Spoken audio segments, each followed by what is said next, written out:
Hello students, आज हम start करने वाले हैं एसिड बेस एंड साल्ट्स, जो क्लास 10th के केमिस्ट्री का चैप्टर 2 है। तो फर्स्ट चैप्टर हम कंप्लीट कर चुके हैं, तो आज हम स्टार्ट करेंगे सेकेंड चैप्टर। ओके, तो चलिए स्टार्ट करते हैं। तो बच्चों, एसिड क्या होता है? जैसा कि आपने अपने घर में भी देखा होगा, बहुत सारे एसिड्स होते हैं, आपके किचन में भी होते हैं, घर में भी होते हैं, एवरीडे हम खाने में भी मतलब फ्रूट्स वगैरह है तो खाते हैं। ठीक है, तो एसिड की बात करें बच्चों, तो जैसे लेमन आपके घर में होता है, ऑरेंज खाते हो या फिर गुआवा खाते हो, सबके अंदर एसिड पाया जाता है। एंड ग्रेप्स खाते हो, उसके अंदर भी एसिड है। तो क्या एसिड हम खा सकते हैं? एडिबल होता है। और कौन से एसिड एडिबल होते हैं, कौन से एसिड हम नहीं खा सकते? ठीक है, और एसिड कहाँ कहाँ मिल सकता है, इन सारे चीज़ों के बारे में हम पढ़ने वाले इस चैप्टर में। और यदि कहीं एसिड है तो हम कैसे पता करेंगे कि इसमें एसिड है, और एसिड कितने तरह का हो सकता है, क्या ये स्ट्रॉन्ग है, क्या ये वीक है, इसका क्या इफेक्ट पड़ता है हमारे बॉडी के ऊपर। ऐसे तो हम बोलते हैं एसिड खतरनाक होता है, तो कौन सा एसिड जो है वो खतरनाक होता है? हम जैसे बोलते हैं ना, एसिड हमारे स्किन को बर्न कर देता है, जला देता है, पर एसिड हम खाते भी हैं, तब क्या हमें जलता क्यों नहीं? तो क्या रीज़न है इसके पीछे? इन सारे क्वेश्चंस का आंसर हमें इस चैप्टर में मिलने वाला है। ओके, तो बच्चों, जो एसिड है ना, बेसिकली हम 2 काइंड ऑफ एसिड इसके अंदर पढ़ेंगे। ठीक है, 2 काइंड ऑफ एसिड जो है हमें देखने को मिलता है। एक तो है ऑर्गेनिक एसिड। ऑर्गेनिक एसिड कहने का मतलब वो एसिड होता है बच्चों जो हमें नेचर से मिलता है, यानी कि जो नेचर में प्लांट है उनसे मिल सकता है। कुछ फ्रूट्स में ऑर्गेनिक एसिड होता है। तो क्या दूसरा एसिड कौन सा है? दूसरा एसिड है बच्चों मिनरल एसिड। तो मिनरल एसिड जो है वो हमें नेचर से नहीं मिलता, वो हमें मिनरल से मिलता है या फिर रॉक से मिलता है। इसे हम इनऑर्गेनिक एसिड भी कहते हैं। ये हमें इनऑर्गेनिक सब्सटेंस से, इनऑर्गेनिक कंपाउंड से मिलता है। ठीक है, तो इनके कुछ एग्जाम्पल आप यहाँ देख सकते हो। Hydrochloric acid, sulphuric acid, nitric acid, ये जो स्ट्रॉन्ग एसिड होते हैं बेसिकली, और ये जो एसिड हैं ये बेसिकली हमें इनऑर्गेनिक कंपाउंड से मिलता है। नेक्स्ट हम बात करेंगे कि एसिड को हमने डिवाइड किया ऑर्गेनिक और इनऑर्गेनिक या मिनरल एसिड, 2 पार्ट में डिवाइड किया है। तो जो नेचुरल से सोर्स से मिलता है, जैसे ट्री से, फ्रूट से या वेजिटेबल्स में, जैसे कि टोमेटो के अंदर जो एसिड पाया जाता है और लेमन के अंदर जो एसिड पाया जाता है ना, ये सारे एसिड जो ऑर्गेनिक एसिड है, और ये बेसिकली वीक होते हैं, इसलिए हम इसे खा भी लेते हैं, है ना, डाइजेस्ट भी कर लेते हैं, लेकिन फिर भी कहीं कोई बर्न नहीं होता। यदि ये स्ट्रॉन्ग होता तो एसिड हम कभी भी यूज़ नहीं कर सकते। ठीक है, लेस डेंजरस होता है और जनरली ये इडेबल होता है। जबकि यदि मिनरल एसिड की बात करें बच्चों, तो ये लैबोरेटरी में प्रिपेयर किया जाता है और ये बहुत ही स्ट्रॉन्ग होता है, हाईली कोरोसिव होता है। हाईली कोरोसिव कहने का मतलब कहीं पे भी ये गिरेगा तो जला देगा। जैसे स्किन पे गिरेगा तो स्किन डैमेज कर देगा, है ना। यदि ये फर्श के ऊपर भी गिरता है ना, तो उसे भी ये भी डैमेज कर देता है। ठीक है, तो एसिड बेसिकली हमने एसिड की प्रॉपर्टीज देखी कि एसिड कैसा होता है। ठीक है, अब हम आगे एसिड के बारे में देखेंगे कि एसिड होता क्या है। तो देखो, यहाँ पे आपको कोई पिक्चर दिख रहा है ना, और यहाँ पे कौन सा पेपर है? आपने लैब में देखा होगा कि ब्लू लिटमस पेपर और रेड लिटमस पेपर हमारे पास होता है। ठीक है, तो जब ब्लू लिटमस पेपर को हम एसिड के अंदर डाल रहे हैं तो इसका कलर कैसा हो जा रहा है बच्चों? देखो, यहाँ इसका कलर रेड हो जा रहा है, और जब रेड लिटमस पेपर को हम बेस में डाल रहे हैं तो इसका कलर ब्लू हो जा रहा है। तो इससे तो आपको पता चल रहा है कि जो एसिड है वो ब्लू लिटमस पेपर को रेड में कन्वर्ट कर देता है, और जो बेस है वो रेड लिटमस को ब्लू में कन्वर्ट करता है। एसिड का जनरली जो टेस्ट होता है वो सार होता है, उसकी प्रॉपर्टी हम देखेंगे, लेकिन सारे एसिड को हम टेस्ट करके तो नहीं देख पाएंगे, तो इसलिए हमें कुछ ऐसे चीज़ों की ज़रूरत है जो बिना टेस्ट किए एसिड को, उसे हम देख करके या फिर उसके कलर चेंज के आधार पे या कुछ ऐसे हम उसको बता सकते हैं कि एसिड है। तो उसके लिए हम लिटमस पेपर का यूज़ करते हैं। एसिड जो है बच्चों हाइड्रोजन आयन देता है। एसिड को यदि आप पानी में डाल दोगे ना तो एसिड टूट करके हाइड्रोजन आयन यानी H+ आयन देता है। लेकिन H+ आयन भी यदि एसिड दे रहा है, ये भी विजिबल नहीं है, आप H+ आयन को देख तो नहीं पाओगे वाटर के अंदर। और हमने ये भी बोला है आपको कि सारे एसिड को हम टेस्ट करके यानी चख करके नहीं देखेंगे कि इसका स्वाद क्या, सार है, खट्टा है कि मीठा है। तो हमारे पास लिटमस पेपर जो है बहुत ही सेफ टेस्ट होता है। तो लिटमस पेपर हम जैसे ही यदि एसिड है और हमारे पास ब्लू लिटमस पेपर है या रेड लिटमस पेपर है, तो यदि हम रेड लिटमस पेपर को एसिड में डालेंगे तो उसमें तो कोई चेंज नहीं होगा। लेकिन यदि ब्लू लिटमस पेपर को एसिड में हम डालेंगे तो उसका कलर रेड हो जाएगा, जिससे कि हमें पता चल जाता है हमारे पास जो सब्सटेंस है वो एसिड है। और इसका एग्जाम्पल है hydrochloric, sulphuric acid, nitric acid या कोई भी ऑर्गेनिक एसिड इसका एग्जाम्पल हो सकता है। ठीक है। प्रॉपर्टीज मैंने आपको बताया कि एसिड का टेस्ट कैसा होता है, लेमन की तरह खट्टा होता है। लेमन भी आपने खाया, उसके अंदर एसिड है। टोमेटो भी आपने खाया है, उसके अंदर भी एसिड है। अच्छा, कच्चा आम, अभी कच्चे आम का सीजन है, या जो आम अच्छे से पका नहीं होता, जो भी खाने में खट्टा होता है, वो हर वो चीज़ जो खाने में खट्टा होता है उसमें एसिड होता है। ठीक है। और ब्लू लिटमस को एसिड जो है रेड में कन्वर्ट करता है, ये भी मैंने आपको दिखाया।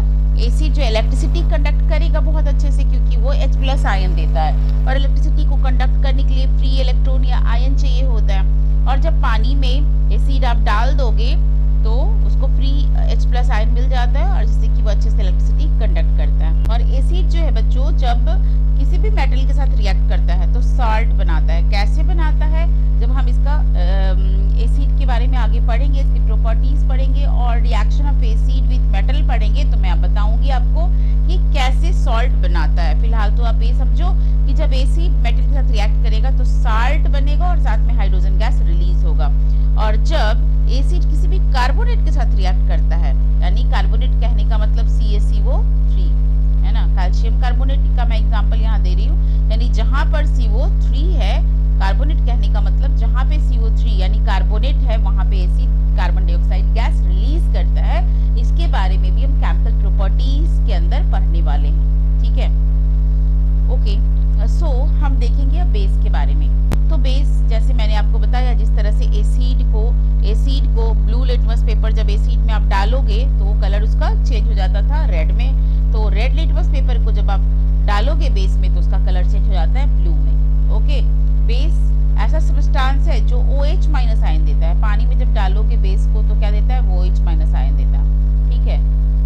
तो ऐसा बेस जो पानी में OH- आयन देता है और सॉल्युबल होता है, सॉल्युबल उसको अल्कली बोलते हैं। जो बेस वाटर में सॉल्युबल होता है और OH- आयन प्रोड्यूस करता है उसको हम अल्कली भी बोलते हैं। Substance that react with acid to form salt and water. और बेस जो है बेसिकली आप देखोगे कि एसिड के साथ जब रिएक्ट करता है तो सॉल्ट बनाता है और साथ में वाटर बनाता है। ठीक है। आप ये भी डिफिनेशन दे सकते हो कि जो भी सब्सटेंस एसिड के साथ रिएक्ट करके सॉल्ट और वाटर बनाएगा उसे हम बेस कहते हैं। साथ में आप ये भी बोल सकते हो कि बेस जो होता है वो OH- आयन देता है वाटर के अंदर।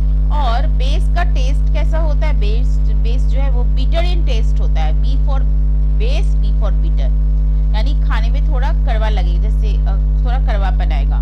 मतलब जब जैसे कि एसिड खट्टा लगता है ना तो बेस का टेस्ट बीटर होता है। ओके। जैसे NaOH सोडियम हाइड्रोक्साइड के वो H सारे OH जहाँ आपको दिख जाए वो बेस होता है। ठीक है। और H+ दिखे यानी कि वो एसिड है।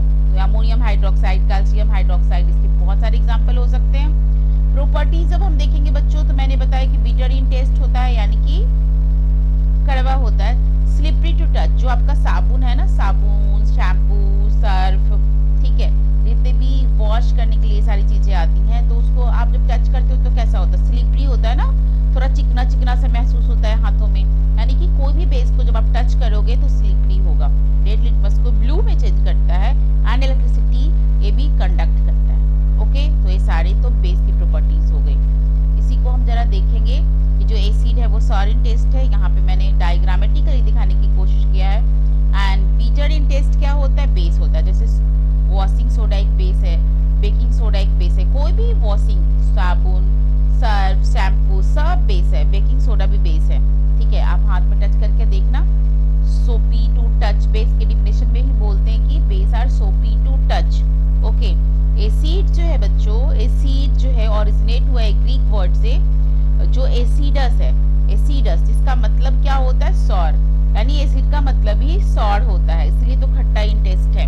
ठीक है, सॉल्ट कैसे बनता है? जब एसिड और बेस कंबाइन करता है, एसिड और बेस कंबाइन करता है तो दोनों इस रिएक्शन को बोलते हैं न्यूट्रलाइजेशन रिएक्शन। दोनों एक दूसरे के इफेक्ट को कट करते हैं और साथ में सॉल्ट का फॉर्मेशन करते हैं। आगे मैं बताऊंगी कि न्यूट्रलाइजेशन रिएक्शन आपको पढ़ाऊंगी तो मैं बताऊंगी किस तरीके से एसिड बेस मिलकर सॉल्ट का फॉर्मेशन करते हैं। और मैं इसके बारे में आपको पहले भी बताई हूँ कि जब एसिड को वाटर में आप डालोगे तो H+ आयन रिलीज करेगा, है ना। एसिड टूट जाएगा वाटर के अंदर जा करके और H+ आयन रिलीज करेगा, और बेस को जब वाटर में डालोगे तो OH- आयन रिलीज करेगा। ठीक है, a substance that dissolve in aqueous solution to liberate H+ ion, these atom can later reconverted into hydrogen। और बाद में ना यही H+ आयन ना बच्चों चल करके क्या बना देता है? Hydrogen gas. तो हम पढ़ते हैं कि जब एसिड को हम पानी में डालते हैं तो हाइड्रोजन गैस भी लिबरेट होता है, हाइड्रोजन गैस भी निकलता है। ठीक है, और जब हम बेस को वाटर के अंदर डालते हैं तो OH- आयन रिलीज होता है। ठीक है, दोनों में कॉमन क्या है? एसिड और बेस में क्वेश्चन आता है कि दोनों एसिड और बेस में कॉमन क्या है? तो कॉमन यही है कि जब दोनों को वाटर के अंदर डालते हैं तो जो एसिड जो है H+ आयन रिलीज करेगा और बेस OH- आयन रिलीज करेगा, और दोनों इलेक्ट्रिसिटी को कंडक्ट कर सकता है। ठीक है, दोनों में कॉमन यही। अनकॉमन तो आप देख रहे हो कि एक H+ आयन रिलीज कर रहा है, एक OH- आयन रिलीज कर रहा है, बट कॉमन क्या है कि दोनों जो है इलेक्ट्रिसिटी को कंडक्ट कर सकता है। ठीक है, both form of dissociation create an electrolyte allowing the solution to conduct electricity। ठीक है, ओके। नेक्स्ट हम देखेंगे एसिड बेस इंडिकेटर के बारे में। इंडिकेटर किसे कहते हैं? तो देखो, जो ये इंडिकेट कर दे, जैसा कि नाम से पता है, जो इंडिकेट कर दे कि कौन एसिड है और कौन बेस है, उसी को इंडिकेटर कहते हैं हम। जैसे आपके पास ना 2-3 इस तरह से सॉल्यूशन है, इसमें भी सॉल्यूशन है, इसमें भी सॉल्यूशन है, आपको पता नहीं किसमें क्या है, तो आपके पास कुछ ऐसा ट्रिक मिल जाए जिससे यूज करके बिना टेस्ट किए, क्योंकि मैंने बोला है टेस्ट करना खतरनाक भी हो सकता है। जैसे आप टच करोगे आपकी उंगली जल जाएगी, है ना। मुंह में डालोगे तो आपका टंग जल जाएगा, बर्न हो जाएगा, क्योंकि यदि एसिड है तो बर्न कर देगा। स्ट्रॉन्ग एसिड है, आपको नहीं पता क्या है क्योंकि सब ट्रांसपेरेंट इन कलर होता है। तो आपके पास कुछ ऐसा होना चाहिए ना जिससे आप टेस्ट कर पाओगे कि भैया ये जो गिवन सब्सटेंस है वो एसिड है कि बेस है। तो उसके लिए आपको इंडिकेटर की जरूरत पड़ती है। ठीक है, तो एसिड बेस इंडिकेटर क्या करता है? ऐसे सब्सटेंस है जो change their colour in acidic और बेसिक मीडियम, अपने कलर को चेंज करके आपको हेल्प करेगा आइडेंटिफाई करने में कि जो गिवन सब्सटेंस है वो एसिड है कि बेस है।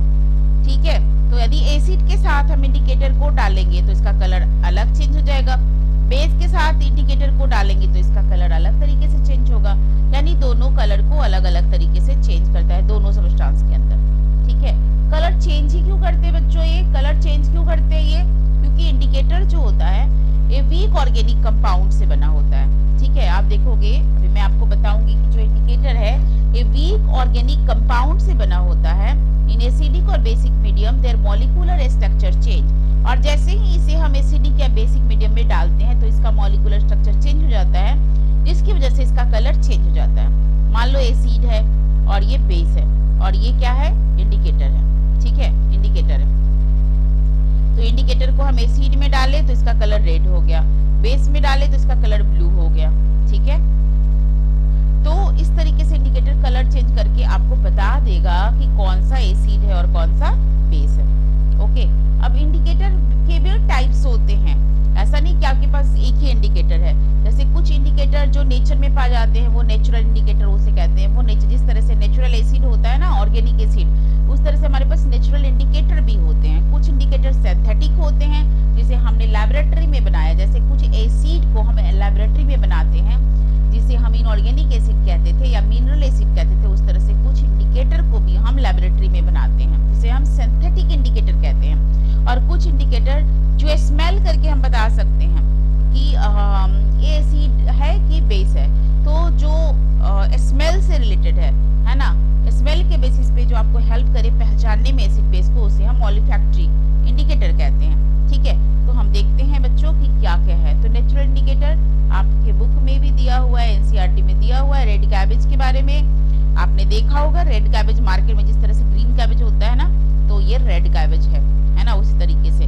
तो रेड कैबेज के एक्सट्रैक्ट का हम यूज़ करते हैं, इसके एक्सट्रैक्ट का यूज़ करते हैं एसिड बेस को पता करने के लिए। मान लो सपोज आप घर में हो, आपके पास कोई लैब नहीं है और गिवन सब्सटेंस को पता करना है आपको कि एसिड है कि बेस है, तो कैसे करोगे? तो ये तो रेड कैबेज तो मार्केट में आराम से मिल जाएगा, किचन में भी होता है रेड कैबेज हमारा, है ना। तो यदि एसिड है तो एसिड के साथ इसका कलर रेड ही रहेगा और बेस के साथ इसका कलर ग्रीन हो जाएगा। हाइड्रेंजिया फ्लावर है, एसिड के साथ इसका कलर जो है ब्लू ही रहेगा और बेस के साथ ये पिंक हो जाएगा, जिससे पता चल जाएगा कि जो भी गिवन सब्सटेंस हमारे पास है ना, जो भी चीज़ हमारे पास है वो बेस है, ठीक है। अच्छा, हल्दी तो सबने देखा होगा, आसानी से हमारे किचन में होता है। तो बच्चों ये जो हल्दी है ना, ये भी बेस को पता करने में हमारा हेल्प करता है। कैसे?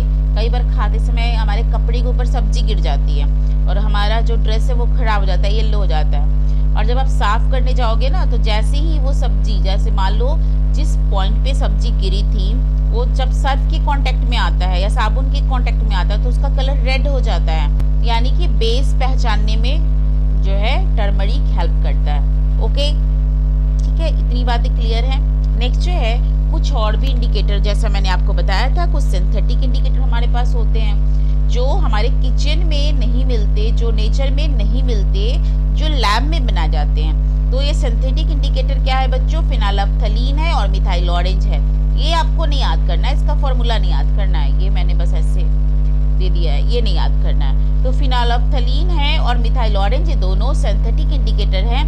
और जब सीड में डालोगे फिनाइलफ्थलीन को तो इसका कलर कैसा हो जाएगा? कलरलेस, ठीक है। बेस में डालोगे तो पिंक हो जाएगा। मिथाइल ऑरेंज को जब बेस में डालोगे तो येलो हो जाएगा और एसिड में डालोगे तो रेड हो जाएगा। और BVI है, ये बहुत ही इंपॉर्टेंट है, कई बार एग्जाम में पूछा जाता है। Synthetic indicator are very sensitive and used in laboratory, तो इसे हम लैबोरेटरी में ही यूज करते हैं। ओके, अब हम बात करते हैं बच्चों ऑलिफैक्टरी इंडिकेटर की, मतलब स्मेल से हम पता कर लेंगे कि हमारे पास जो गिवन सब्सटेंस है वो एसिड है कि बेस है। ओनियन है, ठीक है, क्लोव है जिसका स्ट्रॉन्ग स्मेल होता है, और वनीला एसेंस, वनीला फ्लावर का जो एसेंस होता है, ठीक है ना। वनीला आइसक्रीम आपने खाया होगा तो वनीला एसेंस आपको पता है कि कैसा होता है। तो एसिड के अंदर किसी भी कपड़े में आपने प्याज के रस को डाला, ठीक है, कैसे टेस्ट करना है आपको? एक हैंकी लेना है, उसमें प्याज के रस को डालना है, ठीक है। प्याज को अच्छे से निचोड़ के उसके रस में, प्याज के रस में आप उस हैंकी को डाल दो, और जब एसिड में डालोगे ना तो जो स्मेल है वो एज इट इज रहेगा, यानी कि एसिड यानी लेमन से सपोज आप उसको साफ करना चाहते हो कि ये स्मेल चला जाए, नहीं जाएगा। लेकिन जैसे ही बेस में डालोगे स्मेल डिसअपीयर हो जाएगा, है ना। यानी कि घर में कहीं भी किसी चीज़ से यदि प्याज का स्मेल आ रहा है तो लेमन से साफ करने के बजाय उसे आप डिश वॉश से, जो कि एक बेस है, उससे साफ कर सकते हो, स्मेल चला जाएगा, है ना। किसी बर्तन से स्मेल आ रहा है सपोज प्याज का, तो आप उसे सर्फ साबुन से साफ करो, यानी डिश वॉश से साफ करो, तो उसका स्मेल चला जाएगा क्योंकि उसमें बेस होता है, ठीक है। उस तरह से क्लोव का, लौंग का स्मेल आ रहा है, ठीक है, तो एसिड में डालोगे स्मेल नहीं जाएगा, बेस में डालोगे स्मेल चला जाएगा, ठीक है। वनीला एसेंस है, एसिड के अंदर स्मेल रिमेन यानी रह जाता है, बेस में स्मेल चला जाता है। तो तीनों में एक कॉमन चीज क्या है बच्चों कि एसिड के अंदर स्मेल एज इट इज रहता है और बेस में स्मेल खत्म हो जाता है। जैसे ही आपको ये पहचानने के लिए दिया जाए कि एसिड है कि बेस है, तो और ये सारे ऑलिफैक्टरी इंडिकेटर दिए जाए आपको इसमें से कुछ भी, तो आप आराम से पता लगा सकते हो। अब इसमें हमने ना पूरा समराइज कर दिया है। तो लिटमस पेपर को एसिड में डालेंगे तो क्या होगा? रेड, और बेस में क्या होगा? ये ब्लू हो जाएगा, ठीक है। और यदि न्यूट्रल है सब्सटेंस, यदि न्यूट्रल है तो कोई भी चेंज नहीं होगा, राइट। फिनाइलफ्थलीन जो कि एकदम लाइट पिंक कलर का होता है, एसिड में कलरलेस हो जाएगा, बेस में पिंक हो जाएगा, और न्यूट्रल सॉल्यूशन है तो कलरलेस ही रहेगा। मिथाइल ऑरेंज रेड हो जाएगा एसिड में, बेस में येलो हो जाएगा, और न्यूट्रल कैसा होता है इसका? ऑरेंज ही रहता है, इसलिए इसका नाम मिथाइल ऑरेंज है। टर्मरिक एसिड में येलो रहेगा, कोई फर्क नहीं पड़ने वाला है, यानी हल्दी की दाग लग गई है, आप उसमें नींबू रगड़ो एज इट इज रहेगा। लेकिन जैसे ही सर्फ के पानी में डालोगे, सर्फ में डालोगे वो रेड हो जाएगा, और फिर न्यूट्रल यानी नॉर्मल वाटर में डालोगे तब भी येलो ही रहेगा। चाइना रोज है तो एसिड के अंदर dark pink colour, magenta colour देगा, बेस के अंदर ग्रीन कलर देगा, और न्यूट्रल यदि चाइना रोज का आप एक्सट्रैक्ट निकालते हो तो लाइट पर्पल कलर का होता है। ठीक है, तो ये तो मैंने इसको समराइज किया पूरा जो कुछ भी मैंने आपको पढ़ाया। अब हम डे टू डे लाइफ में देखेंगे कि ऑर्गेनिक एसिड हमें कहाँ कहाँ मिलता है और इसका क्या क्या नाम है। आंट बाइट के अंदर आपको पता है, आंट बाइट तो सबके लाइफ में कभी ना कभी चींटी तो काटा होगा ना भाई। तो आंट बाइट के अंदर कौन सा एसिड होता है? Formic acid. जब चींटी काटती है हमें कितना पेन होता है ना, जलन होता है, तो काटते समय वो एक एसिड इंजेक्ट कर देता है हमारे बॉडी में, जिसे हम बोलते हैं फॉर्मिक एसिड। लेमन के अंदर होता है बच्चों सिट्रिक एसिड, और मिल्क के अंदर होता है लैक्टिक एसिड। कैंडी के अंदर, यानी कैंडी यदि इमली का बना हो, टैमरिन कैंडी हो तो टार्टरिक एसिड होगा इसके अंदर। एप्पल के अंदर होता है मैलिक एसिड, टोमेटो के अंदर ऑक्सैलिक एसिड। टी के अंदर भी एसिड होता है बच्चों, टी के अंदर भी एसिड होता है टैनिक एसिड। कोल्ड ड्रिंक्स तो बहुत पसंद है सबको, कोल्ड ड्रिंक्स में होता है कार्बोनिक एसिड। एंड आंवला के अंदर होता है एजॉर्बिक एसिड। विनेगर के अंदर होता है बच्चों एसिटिक एसिड। तो आपने देखा कि ये सीड हमारे लिए कितना इम्पोर्टेंट है, हर जगह कहीं ना कहीं हम सीड खा रहे होते हैं। देन हम बात करेंगे मिनरल एसिड के बारे में कि मिनरल एसिड का क्या पावर है भाई, जरा देखते हैं। तो कोरोसिव इन नेचर होता है मिनरल एसिड, क्योंकि बहुत स्ट्रांग होता है ना। बर्निंग सेंसेशन, यदि स्किन पे गिर जाए तो पूरे स्किन को जला देता है भाई, पूरे स्किन को जला देता है। कपड़े पे गिर जाए तो कपड़े को जला देगा, होल कर देगा कपड़े के अंदर। इलेक्ट्रिकल कंडक्टिविटी की बात करें तो acid solution in water form electrolyte बनाता है, making them excellent conductor of electricity. तो मैंने पीछे भी आपको बताया, एसिड को पानी में डालोगे तो गुड कंडक्टर बन जाता है। और H2SO4, hydrochloric acid, nitric acid और वाइटल फॉर मैन्युफैक्चरिंग केमिकल्स। और इन सब एसिड का यूज हम करते हैं डाइज बनाने में, फर्टिलाइजर बनाने में, एक्सप्लोसिव बनाते हैं, डिटर्जेंट बनाते हैं। ठीक है, इन सब जगह में यूज करते हैं। और हाइड्रोक्लोरिक एक ऐसा एसिड है जो स्ट्रॉन्ग तो है ही, लेकिन साथ ही साथ हमारे स्टमक में भी प्रोड्यूस होता है बच्चों, हमारे स्टमक में भी प्रोड्यूस होता है। ठीक है, और किस तरीके से हम अपने आप को प्रोटेक्ट करते हैं आपने बायो में पढ़ा है। ठीक है, ओके।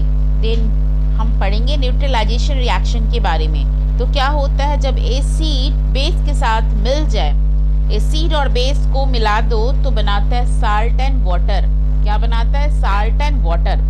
तो acid plus base salt and water बनाता है। इस रिएक्शन को बोलते हैं हम न्यूट्रलाइजेशन रिएक्शन। ठीक है, तो आपने हाइड्रोक्लोरिक एसिड लिया, साथ में बेस लिया, दोनों को मिला दो तो क्या बन जाएगा?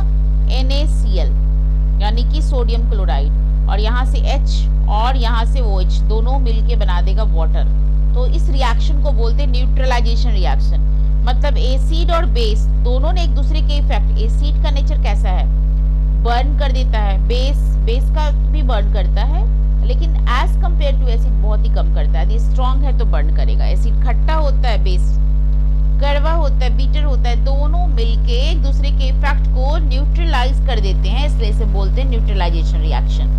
और हमें मिलता है साल्ट जो न्यूट्रल होता है। ठीक है, अब हम एक इम्पॉर्टेंट चीज मैं आपको बता रही हूँ कि एवरीडे लाइफ में रोज ही एसिड हमारे स्टमक में प्रोड्यूस होता है। ठीक है, और समटाइम क्या होता है, जैसे आप कभी शादी पार्टी में बहुत सारा खाना खा लिया, इंडाइजेशन हो गया है ना, उसे हम क्योर करने के लिए क्या करते हैं? Over eating produce excessive hydrochloric acid.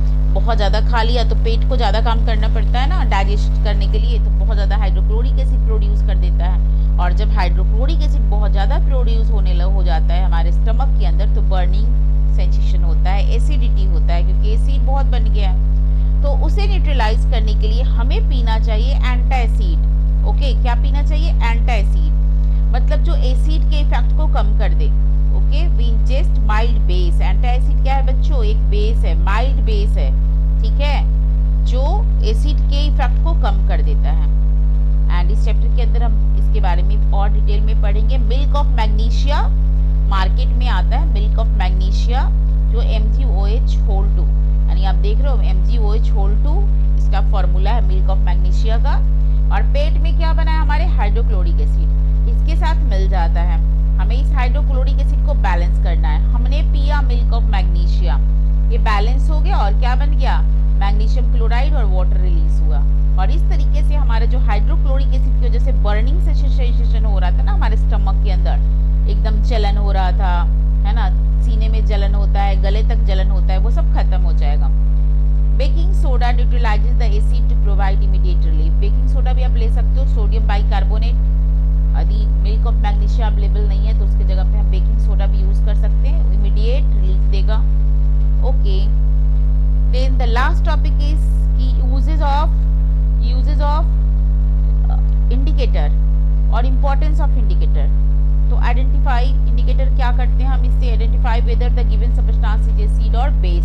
Indicator का क्या फायदा है बच्चों, क्यों पढ़ रहे हैं इंडिकेटर के बारे में, एसिड और बेस को हम आइडेंटिफाई कर पाते हैं, पीएच वैल्यू निकालते हैं, सॉल्यूशन का पीएच निकाल सकते हैं। अब पीएच क्या होता है, हम आगे पीएच स्केल के बारे में, पीएच के बारे में पढ़ने वाले हैं। लैबोरेटरी में टाइट्रेशन में यूज होता है, जो क्लास 12 में टाइट्रेशन होता है ना उसमें यूज करते हैं।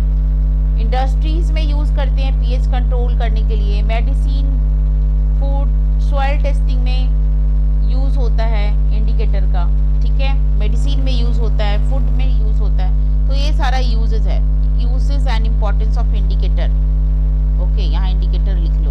तो इस तरीके से हमने समझा कि एसिड, बेस और साल्ट्स के बारे में और इंडिकेटर के बारे में। अब नेक्स्ट वीडियो लेक्चर के अंदर हम करने वाले हैं chemical properties of acid, base and salts. Okay, तब तक के लिए धन्यवाद, थैंक यू। और वीडियो को लाइक एंड सब्सक्राइब जरूर करें, क्योंकि